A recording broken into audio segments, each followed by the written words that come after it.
Hey, how's it going, everyone? Welcome to another episode of Jacob's Chatter. I'm here with Jerah Milligan. Welcome, Jerah. Good to see you. How are you doing? I'm good, man. Hanging. I don't know. Jacob is, we're just out here. We're out here, just stuck in quarantine, even though it's Yeah, not official anymore, but trying to stay sane. awesome. Yeah, so you said you're in LA now, and I knew you when we were both in Astoria. I'm still in Astoria, Queens, in New York. But how's LA going compared to New I York? mean, look, man, I miss New York. I'm not gonna lie. That's for sure. I will say this though. There are a lot more outdoor things to do out here. But I heard Astoria has officially turned into like a little party with bars and people drinking on the streets. I'm sad to have missed that part of New York. Yeah, for sure. Um, Very cool. Well, yeah, I know you from originally from working on Wild Note. You were a producer, and Yes. we've had some great meals in Astoria and stuff. And now you're doing so many other amazing things. I love your show. Astronomy Club on Netflix is a super funny sketch show. Uh, Thanks, man. Trying to pay rent, just trying to pay rent. yeah, for sure. And yeah, I just signed the petition. I really hope it gets another season. The first season's Thank you. amazing. I appreciate it. I think, yeah, a lot of people have been very kind.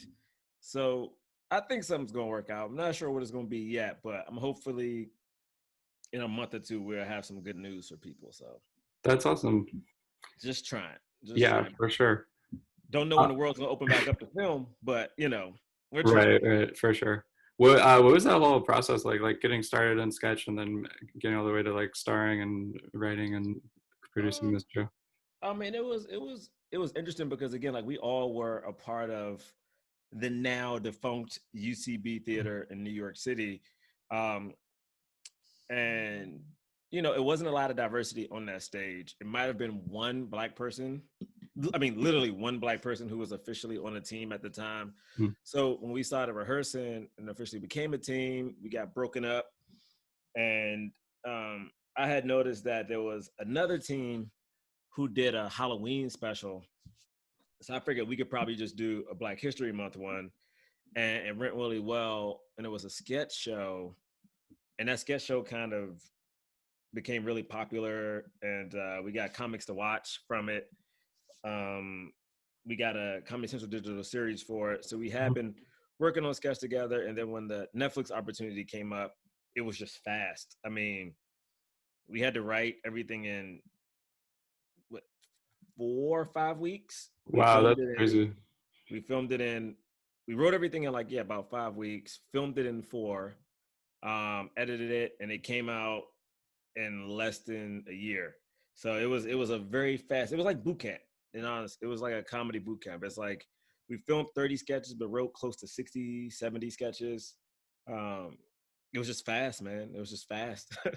Yeah, wow, that's incredible because yeah, each episode has so many quick-paced sketches in it as well as like the wraparound pieces. So it's pretty amazing to be able to come up with that quickly. Um, I don't know. That's something. I Well, know it wasn't. It was. It's hard because sketch is interesting because it is something that's very viable and very fun. But we also live in a world where you know. Uh, the fully written sketch is different than an Instagram sketch. Where like the Instagram comedians are so smart to me because they can think so fast. Like I have a hard time thinking of something very quickly like that. Like getting the joke out in 60 seconds or less is so hard for me. But I think nowadays like that is kind of more what people are used to seeing a sketch. Maybe if you look at it on Instagram, for instance, the kind of game, if you will, or the funny thing about the sketch is written right during the caption, so you know what to look forward to. So it's like you're kind of competing with that a little bit, which makes it kind of harder. But Mhm. I don't know. I think there's place for both types of comedy. That variation. Like we got place for the stand-ups. We have place for like our social comedy. We have place for like written sketch, and then like long form sketch, and I think we have a place for everything. It's just hard navigating it. Yeah, for sure. Like I definitely started out more with like stand up and a little improv, but sketch. Yeah, I think I'm always really impressed by it because I feel like it takes so much work to get something that like can have a full arc and like pay off over and over and everything. So Yeah, man, it's really sketch is cool. weird. I've always been jealous of stand-ups. Like I've only done it a few times because with stand-ups, you get all the credit. Like if it's really good, you get the credit. If it's bad, it's still on you. With sketch, like I can write a sketch, me and you're in it. I can give you the funniest line in the sketch.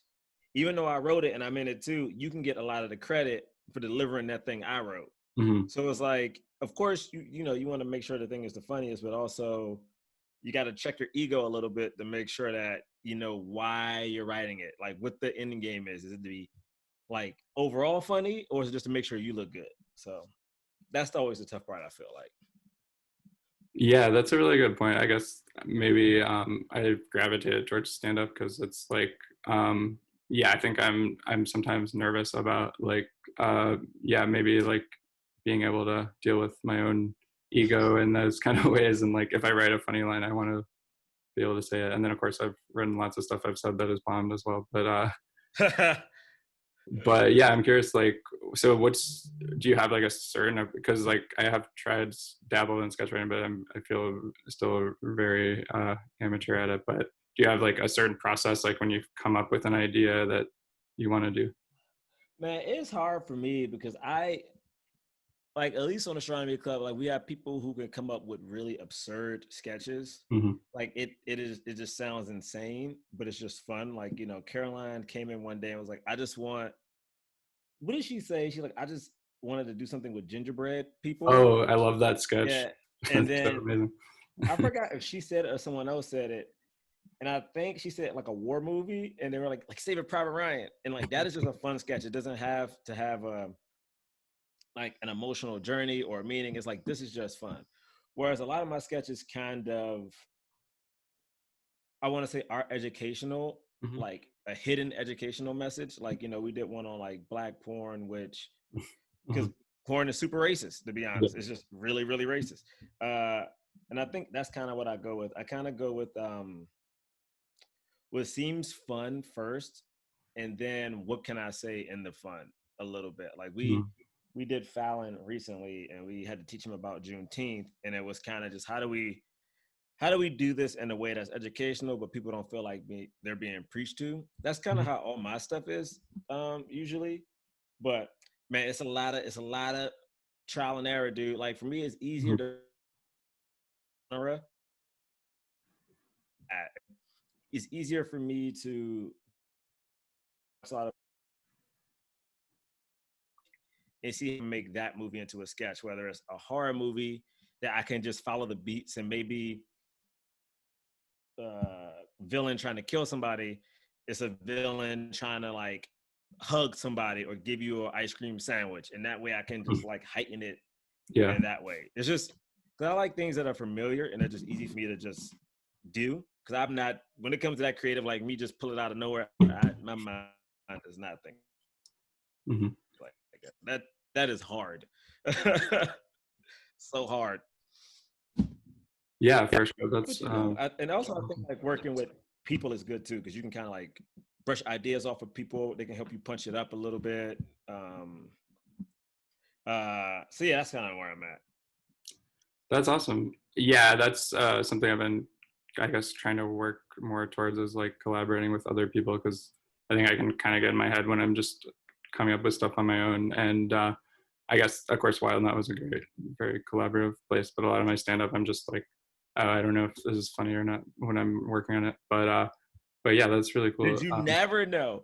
This is my thing. You never know what's funny because what's funny to one person can be the worst joke of all time to somebody else. So Mhm. I think I've just gotten to a point of like, at least if I feel like I'm not disrespecting somebody, and I like it, I'm gonna rock with it. Because you could be the biggest comedian in the world, and someone's going to dislike you. Like Kevin Hart is the most famous comedian of all time. There are plenty of people who don't find him funny. Mhm. Like Chris Rock is my favorite comedian. There are people who probably don't find him funny. It's like there's just nothing you can do to please everybody, but just try to do the best you can. You know? Yeah. That's a good point. It's like, probably impossible to please everyone. So I guess you kind of have to go with your gut and see what people overall, how they react or whatever.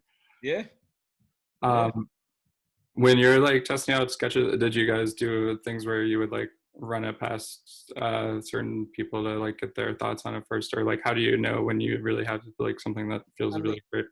we would have 2 pitch meetings a week, and I think Mhm. our situation was a little bit harder, I think, than normal because it was the Astronomy Club show. So it's 8 of us, and we all had kind of equal input. So it was us, plus our showrunner, Dan Powell, who came from Amy Schumer, plus Kenya Barris, plus Netflix. So when you had a pitch meeting, you had to get the majority of the 8 team members to like it. Then you had to get Dan to like it. Then we had to send off the pitches that we all agreed upon to Kenya. If Kenya liked it, then it made it to Netflix. And so Wow, that's a there's lot so of stuff. many things you had to hit. And like, for instance, there could be a joke that um, the room loves, but Hmm. then Netflix hate it, you know? Wow, So that's it's just trying to figure out the balance of who has the most power and that stuff. So you always were just honestly, it felt almost competitive, but it was for the same goal, which was like to have the best show ever. So um again, I think it was a really cool learning experience. Like we were just thrusted into it. It's like, all right, cool. You guys are producers of this show. You're starring in the show. You're writing this show. I directed a couple sketches in the show. So it's like you get your hands on everything. Everything. Yeah, that's amazing. Was there a certain part of the process that you felt was the most fun out of getting to like, produce, write, act, direct, and all this stuff? I mean, to me, being on set was the most fun Mhm. because we were able to fight really hard to have a diverse crew. So our DP was a black guy. Our wardrobe team were mostly black women. Our set designer was a black woman, and these were people who had done a lot Mhm. but never given the lead title on the show. So I feel really good about that. And again, like our budget wasn't that big, so I think they did a really good job with what they were given, maybe more so. So I kind of really look forward to see what they do later. And it was just fun being on set and being able to control the energy of the set. Like, Mhm. yeah, you're producing it, yeah, you're in it. Um, but because you have so much power and you start in it, you kind of could set the flow of how the set will go. You could set the energy of, hey man, this is a fun set. We're doing comedy. We're not, doing some heavy drama. Like you should come have fun. And I think eventually, Netflix execs who had nothing to do with the show would just come appear on set just to laugh and have a good time. And um, that felt really cool. That felt very, very cool. Yeah, that's really cool. And yeah, I feel like I do through doing comedy and stuff. I know a lot of people that are either like really nice or really funny, and like it doesn't always line up. And I think that's great. That I feel like you seem like such a fun and good person, but you're also like super funny, and that it's like always nice to meet people where that lines up. And like I can imagine that would be like such a fun working experience to be around like a fun group of people that are just you know Thanks, man. not I will say funny this and too. nice. It's learning from like being behind the scenes and seeing how people treat the crew. I Hmm. think for me, as being like coming from being a PA and stuff like that, there were people that I was very excited to meet and work with, and then seeing how I don't know, man, like how dismissive they were to like other people. Mm-hmm. Whereas like you'll meet a person like Kevin Hart, for example, who he may not remember your name, but he will be nice to every single person on set. Like he will genuinely walk up to you. Like I've met Common. Common will make sure like if he's talking to you, he's talking to you. So you don't feel um almost like a nobody. I remember what is the phrase? It's like you treat a celebrity like a regular person and you treat a regular person like they're a celeb. So it's like Mm-hmm. people just feel good. Like a celeb doesn't feel like you're trying to get something from them. But then also if it's a crew member or something, you just treat them like, yo, I appreciate what you do because they're there before the performers and they're probably gonna be there hours after the performers. Mhm. So I think you always got to take that into account. And even if it is a rough day for me on set and it was a rough night learning lines and getting up to deal with like some production thing, it's like that crew doesn't know. You know what I mean? Like it doesn't know. Like you got to try to save face as much as possible because that one interaction could change their whole perspective on you, the entertainment business, the next time they talk to one of the stars of the show ever again. So you just got to be really mindful of that, I really think. Yeah, that's a really good point. And yeah, I feel like Kevin Hart definitely. I've had brief experiences where he'll like drop in at a comedy club and like say hi individually to every comedian there before he does a set, and is on Wild Now. He was like joking around even on the commercial breaks when the cameras weren't even rolling. He was still being super fun and funny. But um but yeah, that's a good point. I feel like that's so important to at any level try to make everyone feel appreciated on set. But from based on the few experiences I've had with that. But that's awesome. What's your kind of routine like during quarantine? Like, are there any habits that you felt have Dude, like helped you get through it? I don't know, man. That's what I'm trying to figure out because Yeah, I'm normally a person that will get up at 6:30, 7, go to the gym, start the day, you know. I'm usually going to sleep at that time. Oh, really? Yeah, I'm Man, on a terrible sleep schedule right now. It's really dude, bad. I am too. And I think that's the hard part where it's like, I will admit, like this whole quarantine, I think I thought I was a very structured person. And for the first month and a half, 2 months, I was pretty good about still getting stuff done, journaling, meditating, relaxing. Then after month 3, like once May hit, I was Mm. like, oh my gosh, like my sleep started messing up. It was hard to get up before 9, which is I do not sleep that late. For me, that would be a dream goal to get up that early. Dude, dude, that is so hard for me. And then also it's like my energy is like it just fluctuates throughout the day. So there'd be some Mm. moments where I'm like, oh, I feel pretty good, and then the next second I feel trapped. So I have not figured out how to uh, manage it yet. Mm. It is a thing I'm working on, but I don't know, man. Like right now, it feels great. You could hit me at 5 o'clock Pacific time, and I'm a wreck. So I don't know. I have no idea, man. Wow. Yeah, I think a lot of people are feeling that way. It's definitely been a huge adjustment for sure. Um, I guess, are you like finding things that creatively are fulfilling during that time, even though the schedule's a little tough to get used to? I mean, I think I've been doing a lot of writing, which I'm That's, pretty sure a lot of people have. But then mhm. even at one point, I felt uh bad about writing. It's like, man, I should be writing more. Mm. I should be like, if I got nothing else to do, I should be just nonstop writing and doing this and this and this. Mm. And then that became a pressure type thing. And I'm Yeah. like, now, right now, how I feel like now is like if I feel like I want to take a nap during the day, I'm gonna take a nap. Or if I feel like I'm gonna go take a walk, I'm like, that's what I want to do. I want to go take a nice walk and just breathe for a second. Mm.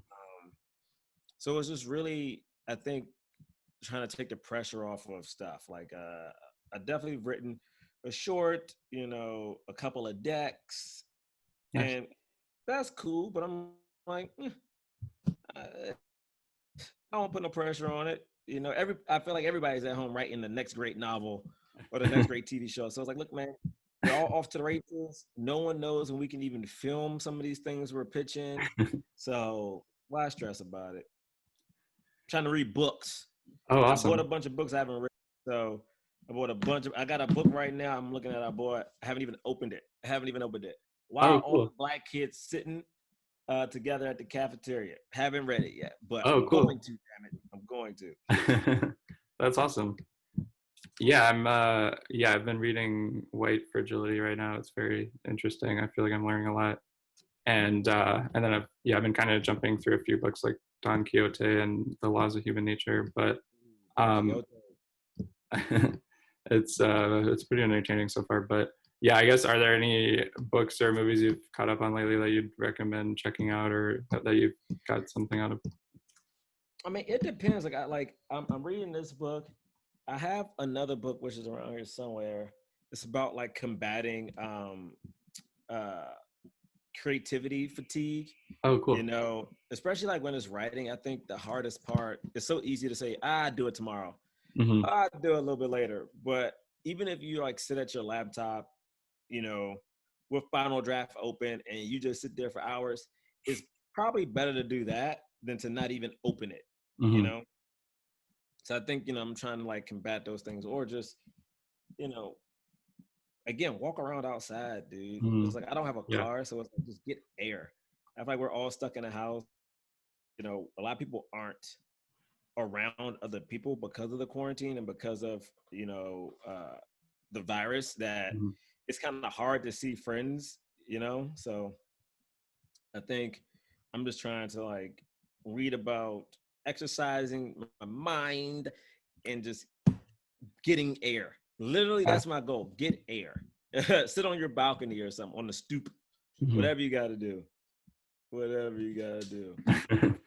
Yeah, that's a good point. I think that's definitely helps me stop, like, hopefully keep from not going too stir crazy. I do have tried to like go on walks, and I do try to write every day, even if it feels like it's not going anywhere a lot of the time. But oh, I think okay. I think it Yeah, froze for a second, yeah, but there you go. You're back. You're back.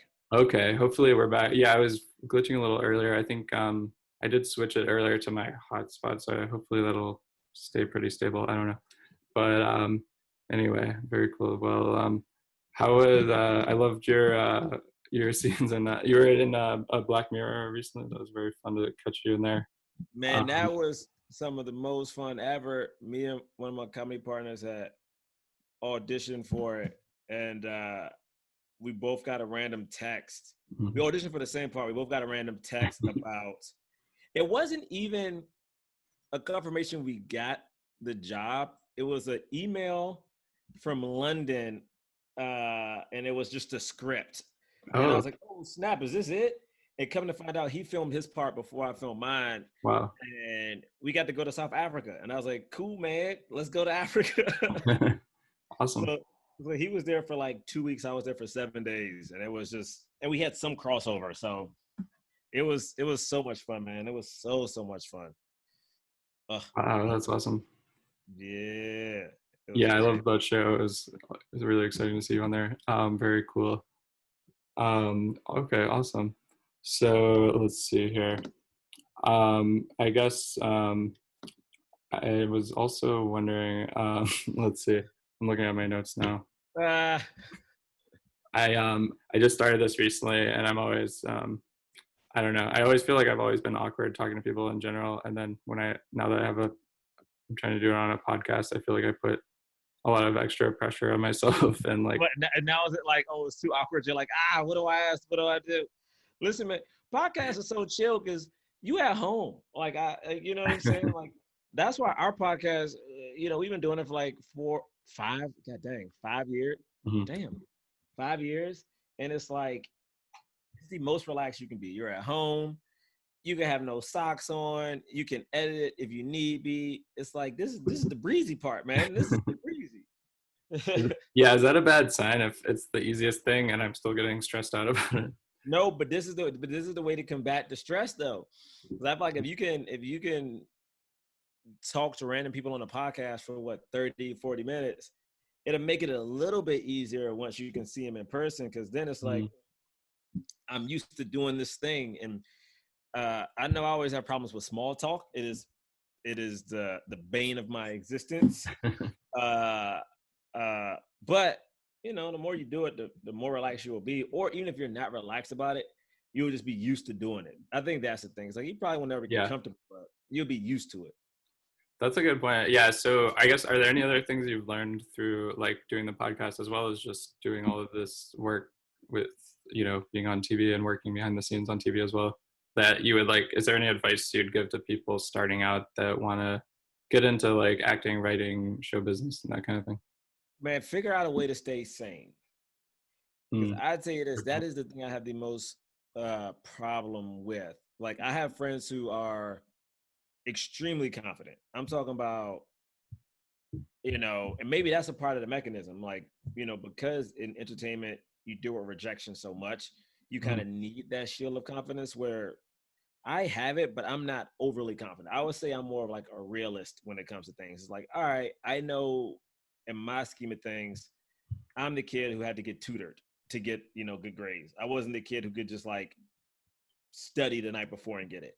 Mhm. Um, but I do think it takes persistence, and I hate to say it, but it takes, figuring out how you move in the world. Like if you're quiet, Mhm. how do you move in a room and in a world that if a person's quiet, people think something's wrong. It's like, Mhm. 'cause I'm pretty sure if you're quiet, that means you don't want a lot of attention. But if you're super quiet, you're getting attention. It may not be the attention you even want to do. So it's how do you say enough without being too far outside your comfort zone, but also making sure that you're at least a person people can be around, Mhm. Uh, because that's it, man. To me, it's like managing like the people. It's managing the people, but also just making sure you take care of yourself because you're gonna be in a place where you could get 3 shows, but it's still not the shows you want. Like you could book. I met a friend who booked a very successful TV show, but he is like third or fourth build, so Mhm. he doesn't have the main story. And it's like, yeah, you have a TV job, but like you're not on the show as much as you want to be. You're not technically doing the acting that you want to do. So it just feels like, we're always chasing a thing. Like I know I have a problem with not enjoying stuff in the moment because I'm always worried about, all right, in case this doesn't go right, Mhm. what is the next thing I have to back it up? Like when we got the Netflix show, I might instantly went to what's next. It's like, Mhm. all right, I'm gonna deal with this, but in case it doesn't work out, what is the next thing in case this doesn't work out? So it's like your mental, man. Whether you gotta meditate, whether it's like, before quarantine, I was trying to learn how to swim and like just do random stuff because auditions were killing me. It was just like I needed a distraction that wasn't the thing I was working on. Like if you're a singer, you gotta figure out something that's not singing. Like you gotta figure out like whether you want to write or do photography or volunteer. That's the one thing I think is super helpful. I think like in New York I was able to do a lot of it, but here I don't really. In LA I don't know yet how to get into it, but in New York I did a lot of volunteering, which was super helpful because you could just work with kids and like no matter what, you know, they would also listen, but also you can help inspire somebody to like surpass you. Like to me, that's the cool thing. It's like you could help somebody feel encouraged that they can take what you learn, but also, go beyond what you can even achieve. And then also it's like, hey man, they might take you with them. And I think that's the cool part. I feel like we live in a world where everyone's so I got to get on, but I can't get anybody else on. Where it's like you look at some of the most successful people, when they get on, they bring their friends with them, and it's for a good reason. They kept them sane. Mhm. They either give them that good idea, or you could have had a really good idea, but you were just missing something. Your homegirl or your boy could have gave you that. Your mom could have gave you that. So I think it's just finding that mental break that you need is my big thing. That's my Yeah. only advice. And then, because I think that's it. I think like, yeah, man, we get a mental break. You can keep yourself motivated. You can not feel down on yourself, and you could feel encouraged at the same time. Mhm. Yeah, that's yeah, I feel like that's very relatable and that's so important and something that it probably took me way too long to figure out when I was first starting out and just kind of only focus on trying to work at comedy without kind of giving myself the space to like work on my own mental health as well and have fun along the way. Hey, hey, man, you made it on TV, man. That is hard as hell to do. Like that is so hard. So that's already a step in the right direction. Oh, thanks. Likewise. I'm always inspired watching all the stuff you're doing and I don't know. I guess yeah, I wonder if ever this is a random question. What if there is there any like fictional world that you would want to be in if you had to? I feel like Oh I usually don't have random silly questions, but I've just had to throw that on. no, man. Listen. I love genre stuff. Like I Mm. love like sci-fi. Um, Sci-fi is like one of my favorite things. Like I'm trying to go to space, or like or just an adventure film. Like again, like I grew up loving Indiana Jones and Mm. those kind of movies. Like so when I watch kind of Fast and Furious now, and that now it's not just some car race in California. Now it's like international trying to stop a crime, which makes no sense. But that stuff just seems fun because it seems big. Like I know for some reason Hollywood kind of craps on blockbusters a little bit. Like they don't reward it with Mhm. awards. And to me, like that's one of the things that made me love movies. It's just seeing a big film, whether it's a superhero film, whether it is, you know, one of these Christopher Nolan films that are like big, but still make Mhm. you think. I just like the bigger the better, man. Like I'm trying to see some explosions. I'm trying to see like beautiful locations. I'm not sure how that's gonna work now in the Right. world, but that stuff that looks so cool. That's how you learn, man. Like Mhm. you can learn so much. Like watching Indiana Jones, it was such a cool experience. You Mhm. know, I mean, not Crystal Skull, like not the alien. The alien, I don't know what was Right. happening with those aliens, but you know, watching him, you know, have to outrun that, like the Temple of Doom, like it's just so fun, and I think Mhm. those are kind of the places I want to be. I Yeah. want to also be Batman, but you know, I'm not sure the world's ready for a black Batman yet. I think that may be too, you know, it may be too soon, too soon. Oh, I think that'd be awesome. I yeah, I would love to watch a movie with you as Batman for sure. Listen, I'm here for it. I'm here for it. I was thinking about how I guess now Batman's like his mask isn't really responsible for COVID because it doesn't really cover his like mouth and nose. I think Bane's actually the more responsible one now. But anyway. Honestly, that's a good joke. You should keep that. That will only work for comic book fans around the world. I thought about that the other day. I'm not sure if it's too obscure to say in front of other people, um Hey, but listen, Bane Mass, he filters the air, so you're right. Like he's the healthy one. Batman got his whole chin. Also, the fact that no one would just never just scratch his face and then notice, yeah.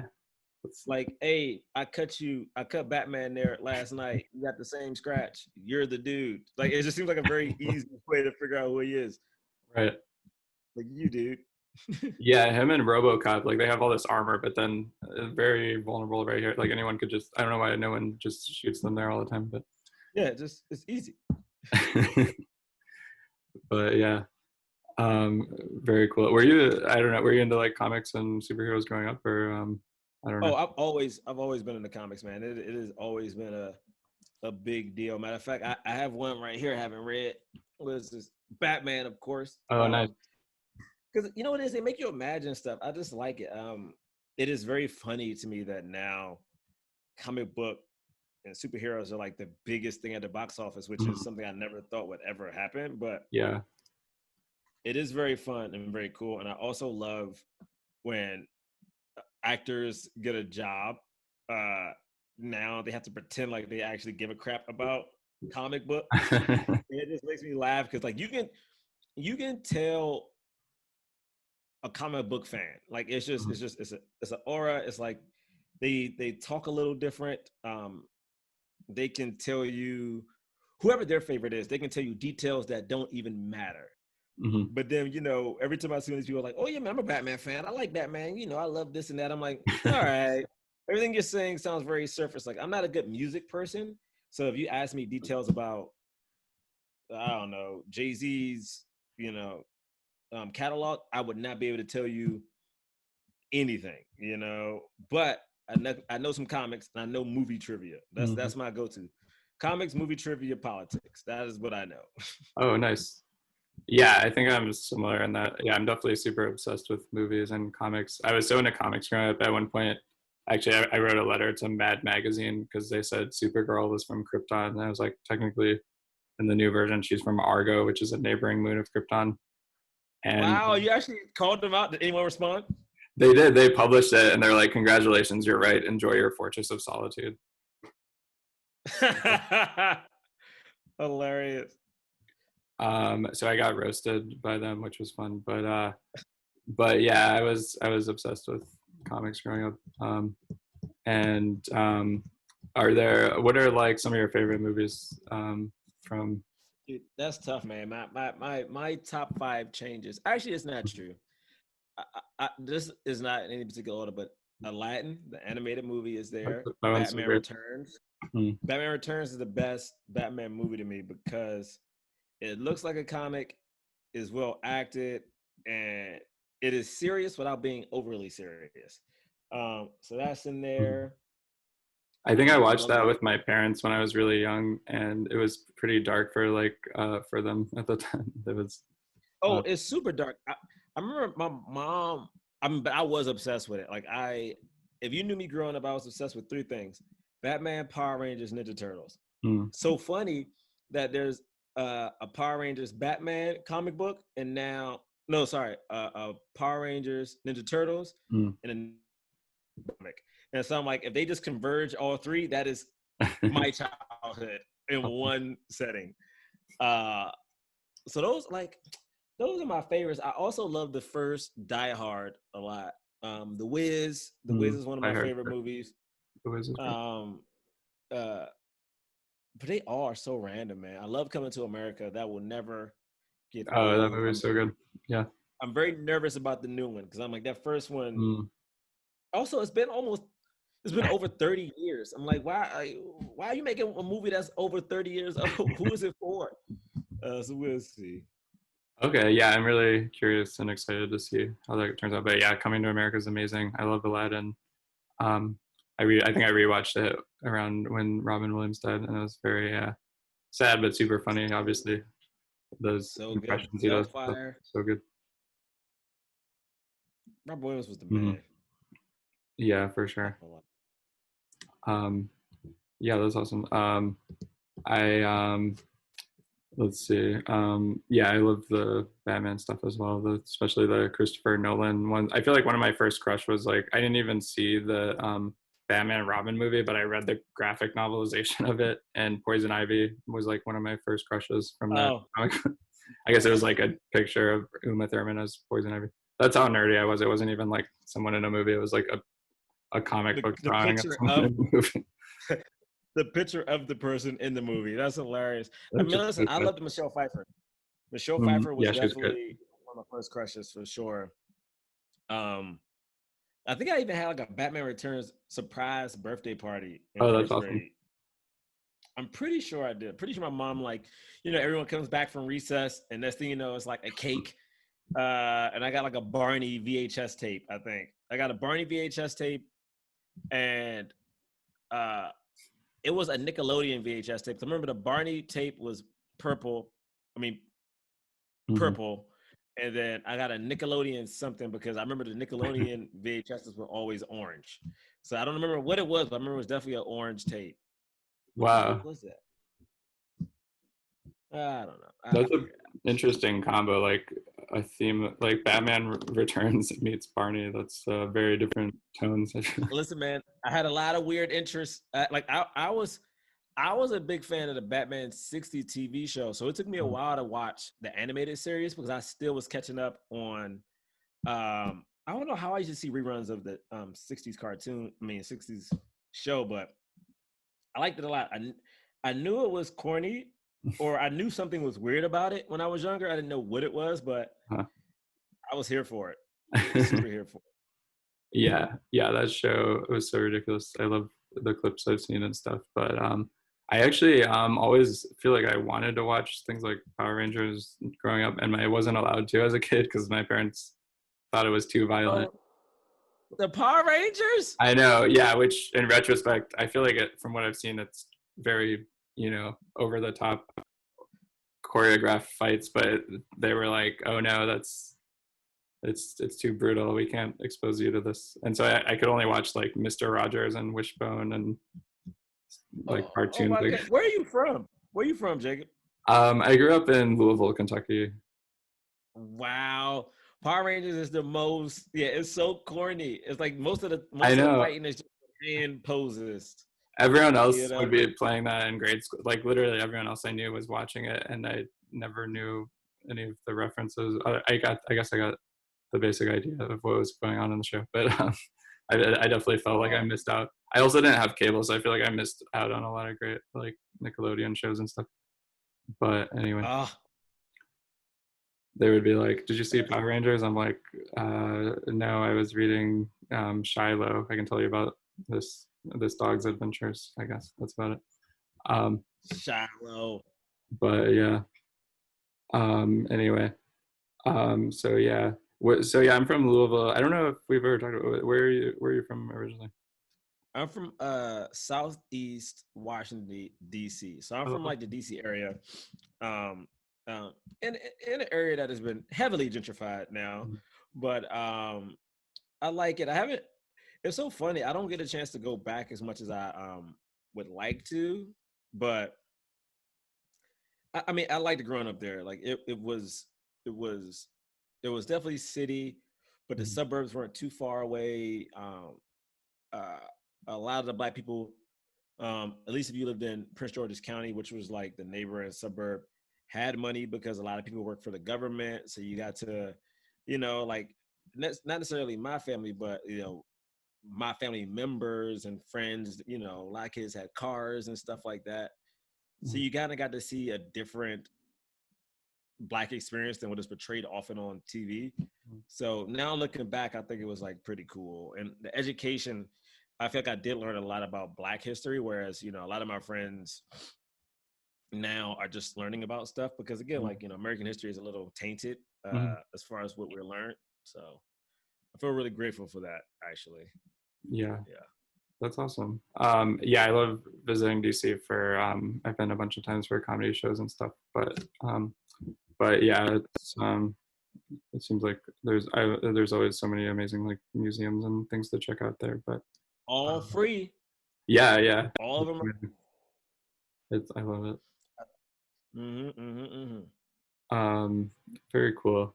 Well, I guess we could wrap up in a bit. Are there like things you're would like to like plug or anything like that? Oh, let's see. I mean, you can listen to our podcast, Black Men Can't Jump in Hollywood. Nice. It's on Forever Dog or iTunes or wherever you listen to podcasts. Uh, yeah, Astronomy Club, the sketch show is Mhm. still on Netflix, so Great. check that out as much as you can. And that's it for me. Like I really never suggest my Twitter and Instagram because I don't post a lot. I Hmm. just been telling people just check in on your friends and stuff. I think like, the world is burning around us. Don't ask them how they're doing, or like I feel like I've had a lot of white friends be like, "Hey man, how do you feel?" It sucks. Just check and have a conversation. I think that's a lot. I feel like I've Mhm. been realizing that a lot of people are by themselves during a lot of this, and it's been months of people by themselves, and I think that is you know, I don't have a car, but I'm like, oh, I would do drive-bys and just like yell from a window if I could. But I think you really got to check in and Skype and stuff like that with people. I Yeah. think it's needed. Definitely needed. Yeah, that's a So good that's point. it. I feel like that's so important. That's a great message. Checking in with people is so important right now. And you mentioned not doing a lot of social media, which I actually think is really great because I know me and a lot of people I talk to seem like I get way too obsessive about it. Where I'm like I'm not even posting Mhm. most of the time. I'm just like checking it constantly. So I don't know. How do you manage to not get I, obsessed? I I don't did know a I how did you a do process.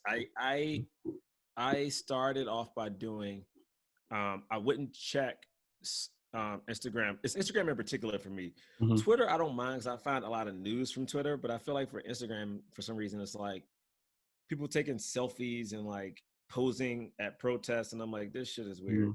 Hmm. But I would try my best to not look at my Instagram before 10 a.m. or Hmm. after 10 p.m. And I also have a timer set.